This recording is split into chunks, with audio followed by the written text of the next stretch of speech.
नमस्कार मित्रों, सरकारी कर्मचारियों, राज्य कर्मचारियों और सभी पेंशन धारकों के लिए बड़ी खबर है। आज की इस वीडियो में बताऊंगा केंद्रीय कर्मचारियों और राज्य कर्मचारियों की न्यूनतम सैलरी, महंगाई भत्ता और पेंशन में कितनी बढ़ोतरी हुई है।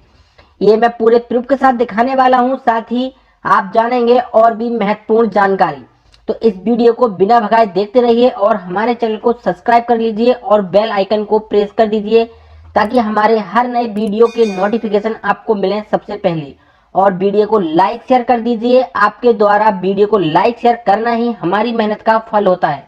तो इसी के साथ ही बढ़ते हैं आज की पहली बड़ी खबर की ओर।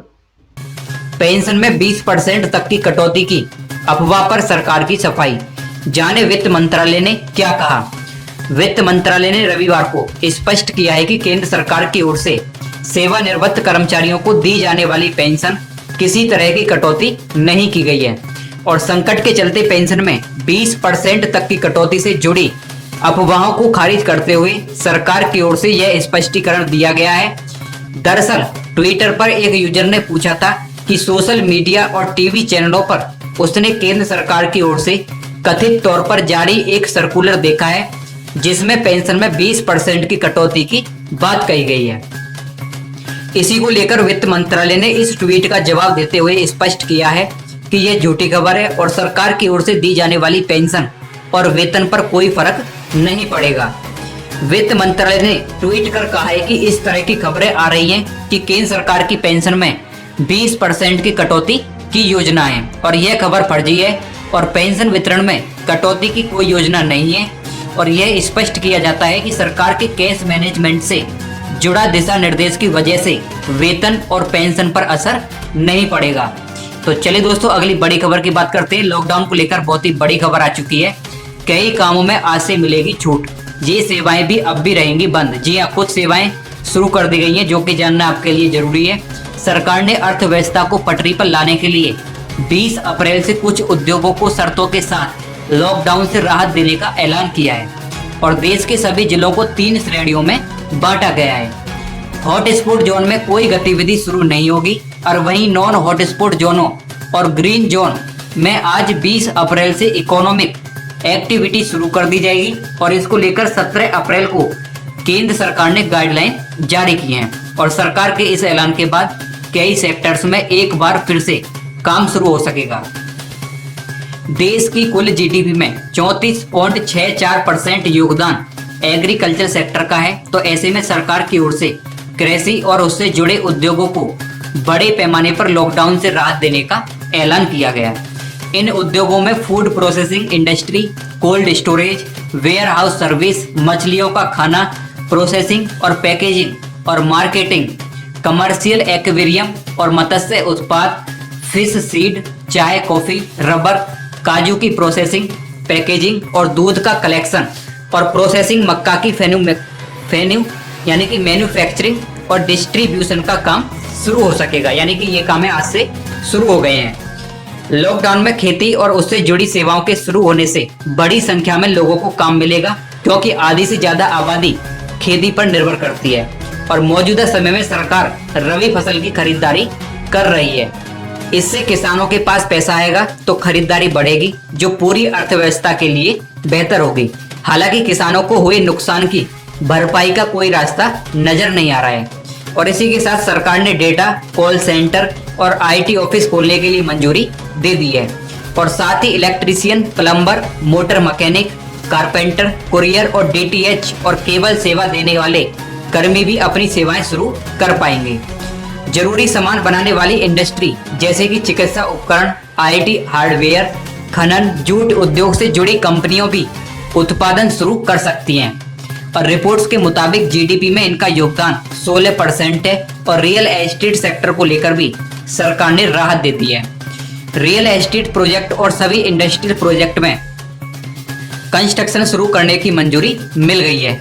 हालांकि शहरी क्षेत्रों में भी सिर्फ उन्हीं को कंस्ट्रक्शन करने की छूट है जहां साइट पर ही मजदूर उपलब्ध हैं। यानी कि जो मजदूर हैं फैक्ट्री में काम कर रहे हैं, यानी कि इस टाइम पर प्रेजेंट टाइम में मौजूद है, उन्हीं से काम कराया जाएगा और इससे प्रवासी कामगारों पर मंडरा रहा रोजगार का संकट काफी हद तक टल सकता है। और आपको बता दें कि रियल एस्टेट सेक्टर का देश की जीडीपी में 7% योगदान है केंद्र सरकार ने 20 अप्रैल से कुछ उद्योगों को कारोबार को लॉकडाउन के दौरान राहत न देने का ऐलान किया है और निर्देशों के मुताबिक गैर जरूरी सामानों की दुकानें भी नहीं खुलेंगी, जैसे कि मॉल, शॉपिंग कॉम्प्लेक्स और बार, होटल, पर्यटक स्थल और सिनेमा हॉल सहित कुछ अन्य उद्योगों पर लॉकडाउन के तहत रोक जारी रहेगी, यानी कि ये सब नहीं खुलेगा।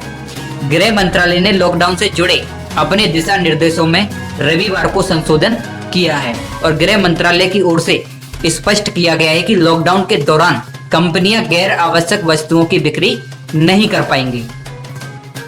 तो चलिए दोस्तों, अगली बड़ी खबर की बात करते हैं। 7वें वेतन आयोग को लेकर आई है बड़ी खबर। अगर आप सरकारी कर्मचारी हैं तो आपके लिए बड़ी खबर है।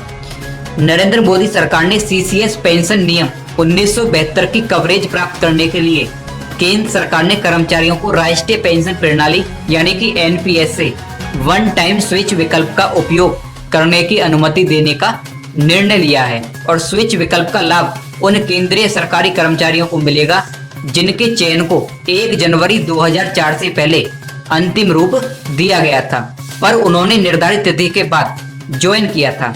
एनपीएस से ओपीएस पर स्विच विकल्प की घोषणा के बाद, यानी कि आप एनपीएस से ओपीएस में स्विच कर सकते हो। एक चर्चा चल रही है कि केंद्र सरकार के कर्मचारियों के लिए एनपीएस या ओपीएस के लिए कौन सा पेंशन विकल्प बेहतर है, यानी कि एनपीएस ठीक है या फिर ओपीएस ठीक है। इसी को लेकर एनपीएस बनाम ओपीएस पर बोलते हुए सेबी पंजीकृत निवेश विशेषज्ञ जितेंद्र सोलंकी ने कहा कि एनपीएस एक वार्षिकी योजना है जो तय नहीं है। एनपीएस केंद्र सरकार के कर्मचारियों के वेतन के साथ जुड़ा नहीं है और इस पेंशन योजना में किसी की पेंशन परिभाषित नहीं है, लेकिन पुरानी पेंशन योजना के तहत पेंशन वेतन के साथ जुड़ी हुई है और यह मुद्रास्फीति को भी संबोधित करती है। पुरानी पेंशन योजना की सबसे महत्वपूर्ण बात यह है कि इस योजना में कर्मियों की पेंशन को परिभाषित किया गया है और सेबी के एक अन्य पंजीकृत और निवेशक विशेषज्ञ मणिकरण सिंघल ने कहा कि एनपीएस से ओपीएस में स्विच करना चाहिए और एक एनपीएस खरीदना चाहिए, जैसे कि अन्य ईपीएस खाता धारक कर रहे हैं और उस स्थिति में केंद्र सरकार के कर्मचारी दोनों ओपीएस के लाभों को प्राप्त करने में सक्षम होंगे, यानी कि ओपीएस और एनपीएस। इसके अलावा भी एनपीएस में 50,000 रुपए तक के निवेश पर आयकर छूट का दावा करने में सक्षम होंगे, जो आयकर की धारा 80C के तहत 1.5 लाख कर छूट सीमा से परे है। उन्होंने यह भी कहा कि 7वें वेतन आयोग के लागू होने के बाद केंद्र सरकार के कर्मचारियों के लिए धारा 80C में 1.5 लाख रुपए की छूट की सीमा पर्याप्त नहीं है। राष्ट्रीय पेंशन प्रणाली यानी कि एनपीएस की शुरुआत के बाद 1 जनवरी 2004 को या उसके बाद नियुक्त सभी केंद्रीय सरकारी कर्मचारियों को एनपीएस के तहत कवर किया जाना चाहिए और केंद्रीय सिविल सेवा पेंशन नियम 1972 और अन्य जुड़े हुए नियम भी संशोधित किए गए हैं। 31 दिसंबर 2004 के बाद सरकारी सेवा में नियुक्त सरकारी कर्मचारियों के लिए लागू नहीं थे। हालांकि सरकार से 1 जनवरी 2004 को या उसके बाद नियुक्त सरकारी कर्मचारियों से केंद्रीय सिविल सेवा नियम 1972 के तहत पेंशन योजना का लाभ देने का अनुरोध इस आधार पर किया गया था कि उनकी नियुक्ति पर प्रशासनिक कारणों से देरी हुई है। तो अब कर्मचारी एनपीएस से ओपीएस का लाभ उठा सकते हैं, यानी कि आपको पुरानी पेंशन का लाभ मिल सकता है। तो चलिए दोस्तों, अगली बड़ी खबर की बात करते हैं। नेशनल पेंशन सिस्टम को लेकर बदला नियम, अब 1 साल में 2 बार मिलेगी ये सुविधा। जी हाँ, नेशनल पेंशन सिस्टम में निवेश करने वाले ऑल सिटीजन मॉडल के तहत अब निवेशकों को सेंट्रल रिकॉर्ड कीपिंग एजेंसी यानी कि CRAS बदलने के लिए साल में 2 बार विकल्प मिलेंगे। जी हाँ, आपको CRAS बदलने के लिए साल में 2 बार विकल्प मिलेगा और इसके पहले यह सुविधा 1 वित्त वर्ष में केवल 1 बार ही मिलता था। Pension fund regulatory and development authority यानी कि PFRDA ने शुक्रवार को एक सर्कुलर जारी कर इस बारे में जानकारी दी है।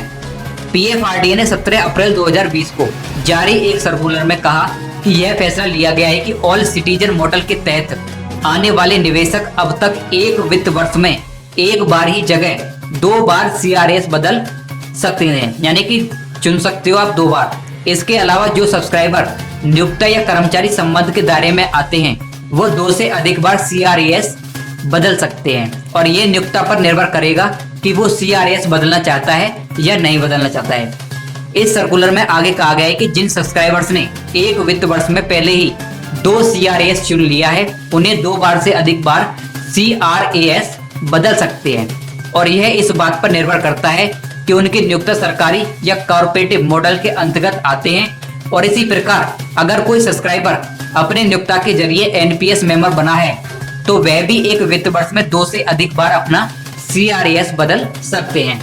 ये PFRDA को लेकर बहुत ही बड़ा प्रस्ताव आया है। तो मित्रों, इस वक्त की सबसे बड़ी खबर थी। अगर आपको ये वीडियो पसंद आई तो वीडियो को लाइक कर दीजिए और चैनल को सब्सक्राइब